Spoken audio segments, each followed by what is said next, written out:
আমি যেহেতু ৩০ বছর সরকারে ছিলাম, এজন্য সরকারকে নিয়ে যত লেখা বা সরকারকে নিয়ে যত কমেন্ট বা নিউজ পেপারে কোনো একটা জিনিস যখন আসে, তখন আমি সেটাকে খুঁটিয়ে, খুঁটিয়ে পড়ি।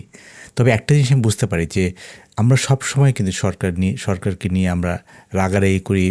আমরা বলি যে সরকার এই জায়গাটাতে পারছে না বা সরকার ওই জায়গাটাতে পারছে না। কিন্তু সরকারকে যে সহযোগিতা করতে হবে আমরা যারা কমনার আছি, যারা সরকারকে কীভাবে সাহায্য করতে হবে বা সরকারকে কীভাবে আরও দক্ষ করা যায়, সেই জায়গাটাতে কিন্তু আমাদেরকে এগিয়ে আসতে হবে। আর সেজন্যই আমি যেটা করেছি যে গত প্রায় আমার ৩০ বছরের অভিজ্ঞতা নিয়ে কিন্তু এই বইটা লিখেছি যে কৃত্রিম বুদ্ধিমত্তা দিয়ে কিভাবে একটা রাষ্ট্রকে মানবিক করা যায়।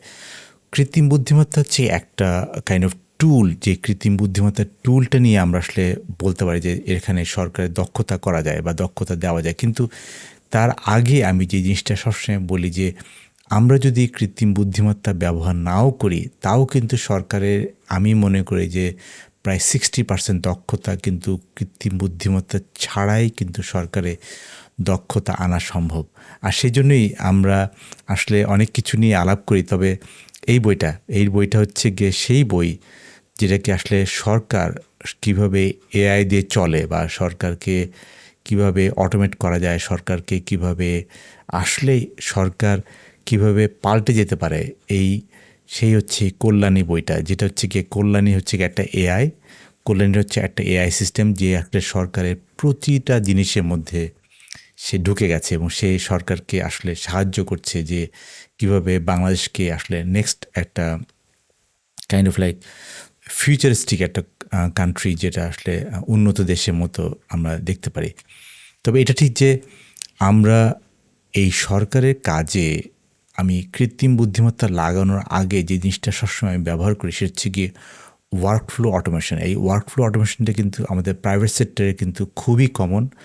আমরা প্রাইভেট সেক্টরে এই ওয়ার্কফ্লো অটোমেশনটা খুব বেশি জায়গায় করি এবং এই ওয়ার্কফ্লো অটোমেশন আমি দেখেছি যে ওয়ার্কফ্লো অটোমেশনটা কিন্তু পাবলিক সেক্টর মানে সরকারে এটা করা সম্ভব এবং এই ওয়ার্কফ্লো অটোমেশন নিয়ে কিন্তু আমি অনেকগুলো চ্যাপ্টার লিখেছি যে কিভাবে একটা ওয়ার্কফ্লো অটোমেশন করা যায়। এবং আপনি বুঝতে পারছেন যে এই ধরনের সরকারের মধ্যে এই ধরনের অনেক অনেক অনেক প্রসেস আছে।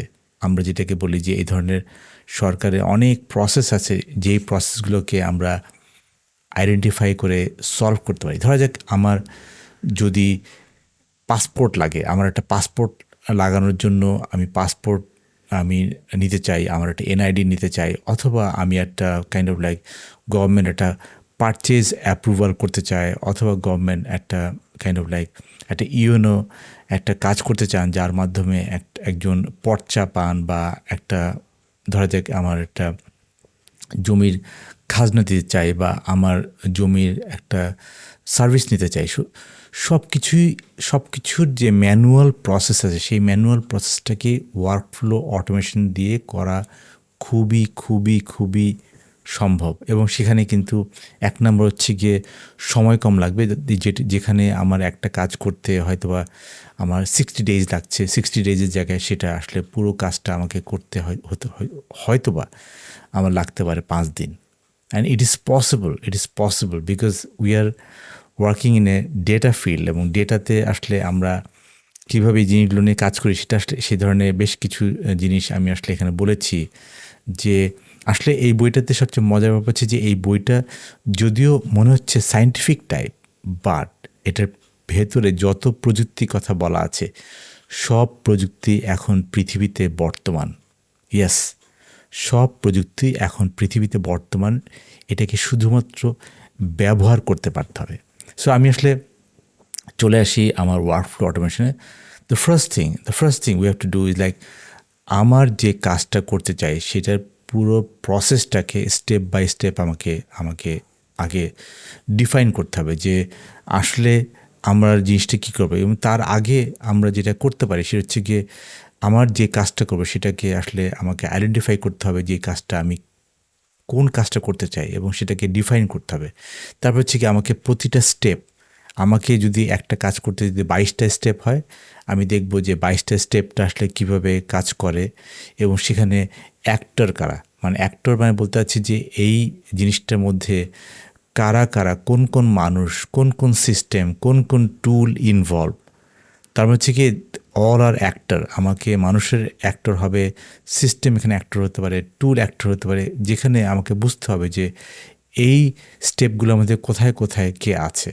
সেকেন্ড হচ্ছে কি আমাকে এখানে কি কি কাজ করতে হবে, কারা কারা কোন কাজ করবে, কোথায় করবে, কোন স্টেপে কোন কোন কাজ হবে এবং কোন কোন অ্যাক্টিভিটি হবে, এবং তার পাশাপাশি তার যে ডিজায়ার্ড আউটকাম, সেই ডিজায়ার্ড আউটকামটা আমরা আসলে কিভাবে বের করব সেটাও কিন্তু সেই কাজের মধ্যে পড়বে। এবং ফাইনালি আসলে আমার এই যে অ্যাক্টর যেটা কাজ করবে তার পাশাপাশি আমার যে কাজগুলো হবে সেই কাজের মধ্যে ডেটাগুলো, সেই ডেটা, সেই ডকুমেন্ট এবং সেইখানকার সিদ্ধান্ত কী কী লাগবে, সেই সিদ্ধান্তগুলোকে কিন্তু আমাকে এই ওয়ার্কফ্লোতে ফেলতে হবে। এবং সেই সিদ্ধান্তে এটা হলে ওটা হবে, ওটা হলে ওটা হবে, এই ডকুমেন্ট পেলে এটা হবে, এই ডকুমেন্ট না পেলে এই সিদ্ধান্ত হবে। সো এই জিনিসগুলো কিন্তু আমাকে আগে ওয়ার্কআউট করতে হবে। থার্ড স্টেজ, আমাকে সিকোয়েন্সগুলোকে অর্গানাইজ করতে হবে, যে আমি এই যে কাজগুলো করলাম সেই কাজগুলো কোনটা আগে হবে, কোনটা পরে হবে, কোনটার সাথে কোনটা ইন্টারডিপেন্ডেন্ট, কোনটার সাথে কোনটা ডিপেন্ডেন্ট না, কোনটা সরাসরি চলতে পারে বা কোনটা পাশাপাশি সিমুলটেনিয়াসলি চলতে পারে, কোনটা এটার সাথে এটা ডিপেন্ডেন্সি হলে বা এই ডেটাটা পাওয়ার পরে বা এই ডকুমেন্টটা পাওয়ার পর তারপরে থেকে এটা কাজ শুরু হতে পারে। এই জন্য কিন্তু এই সিকোয়েন্সগুলো আমাকে ওয়ার্কআউট করতে হবে, যেখানে প্রতিটা কম্পোনেন্ট, যে প্রতিটা কম্পোনেন্টের মধ্যে মানুষ আছে, সিস্টেম আছে, ইনফরমেশন আছে, অ্যাক্টর আছে, এই ওয়ার্কফ্লোর মধ্যে কিন্তু আমাকে এই পুরো সিস্টেমগুলোকে অর্গানাইজ করতে হবে।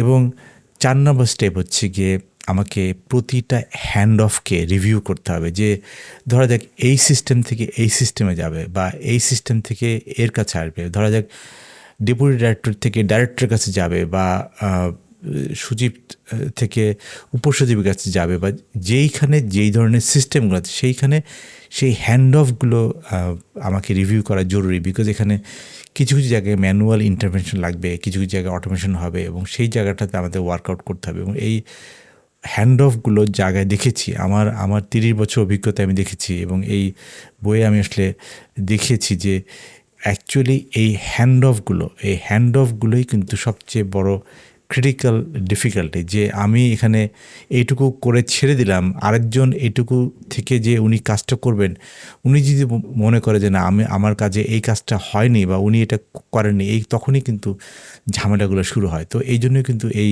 হ্যান্ড অফগুলো প্রপারলি রিভিউ করতে হবে, যে কেউ যাতে কোনো ধরনের কথা না বলতে পারে, কেউ যদি না বলতে পারে যে উনি এটা করেন নাই, তাই আমি এটা করছি না বা এটা আমি করবো না। No, it has to be properly documented. And then আমি এটা নিয়ে অনেক জায়গায় আমি কাজ করেছি, সেটা হচ্ছে যে ফাইনালি আমি পুরো যে ওয়ার্কফ্লোটা আছে সেই পুরো ওয়ার্কফ্লোটাকে আমি একদম ইলাস্ট্রেট করি, মানে হচ্ছে কি এটাকে আমি ড্র করি। আমি কিন্তু এখানে একটা কথাও কিন্তু সফটওয়্যার নিয়ে কথা বলিনি। আমি যেটা বলেছি যে এই পুরো জিনিসটাকে, পুরো ওয়ার্কফ্লোটাকে আমাকে ইলাস্ট্রেট করতে হবে, আমাকে এই পুরো ডেটাটাকে কালেক্ট করতে হবে, এখানে কোন কোন জায়গায় কে কে কাজ করবে, কোথায় কী কী কাজ করবে, কোন ওয়ার্কফ্লোতে কোন স্টেজে কারা কারা থাকবে, এবং সেই জায়গাটা থেকে আমাকে পুরোপুরি আঁকতে হবে কাগজ কলমে, বোর্ডে, হোয়াইট বোর্ডে, নট ইন কম্পিউটার। আমি এখনও কিন্তু কোনো কম্পিউটারের কথা বলিনি। তার হচ্ছে কি এই জিনিসগুলো যদি আমি একদম কাগজ কলমে আমি কোথাও আঁকি, then I can tell you, then the magic happens, then the real magic happens. কী হয় সেটা হচ্ছে গিয়ে আমি যখন এটা ড্র করার পর আমরা যখন এটাকে 3-4 দিন ধরে এটাকে দেখি, ধরা যাক অন্য কাজের ফাঁকে ফাঁকে এসে আমরা দেখি, তখন আমাদের মধ্যে অনেক স্মার্ট, আমি তো সেরকম স্মার্ট না, কিন্তু আমাদের মতো অনেক স্মার্ট ছেলেপেলে আছে যারা আমার জুনিয়র, আমার ইয়াং, আমার যারা আমাকে সাপোর্ট দিচ্ছে, বা আমাদের কলিগ যারা আছে, অনেক স্মার্ট কলিগ আছে। তো ওনারা কিন্তু বলবেন যে এই স্টেপ রিডান্ডেন্ট, এই স্টেপ লাগবে না, এই স্টেপ কিন্তু দরকার নেই। এইখানেই কিন্তু আসলে মেইন অটোমেশন, যে আমাদের এখানে 22টা স্টেপের মধ্যে দেখা যাচ্ছে যে 5 দিন বা 6 দিন আমরা রিভিউ করে 22টা step can be made. I can tell you, I have done it in many place. এই 22টা step can be reduced to 7 step, 7টা স্টেপে পসিবল। কারণ কি আমরা অনেক সময় হিউম্যান, আমরা আমাদের ইম্পর্টেন্স জানানোর জন্য আমরা কি করি, সব জায়গায় সাইন রাখতে পছন্দ করি। সবাই তাদের সাইন রাখতে পছন্দ করে, because that's the mark they have to put in. Like আমার এখানে আমরা অনেক সময় দেখেছি যে আমাদের সবার অনেকের সাইনই প্রয়োজন নেই ওই জায়গাটাতে, বিকজ আমরা দেখছি যে ওইখানে আসলে একটা রিডান্ডেন্সি কাজ হচ্ছে। আদারওয়াইজ রিপোর্টিংয়ে কিন্তু সব কিছু আমরা ফাইনালি ওয়ার্কআউট করতে পারি। এই জন্যই আমি বলি যে সরকারে যদি আমরা এই ওয়ার্কফ্লো অটোমেশন নিয়ে কাজ করি, তাহলে কিন্তু আমাদের প্রচুর প্রচুর কাজ কমে আসবে, আমাদের প্রবলেম সলভ হবে, আর মানুষ যেখানে 60 ডেজের একটা কাজ সেটাকে 5 দিনে করা সম্ভব। আসলে আমাদেরকে বা সরকারকে বা কাউকে যদি একটা গোল দেওয়া হয় যে না, আপনার এখন যদি 22টা স্টেপ থাকে সেটাকে আপনি 7 স্টেপে করে নিয়ে আসবেন, they can do it. I have seen people have done it.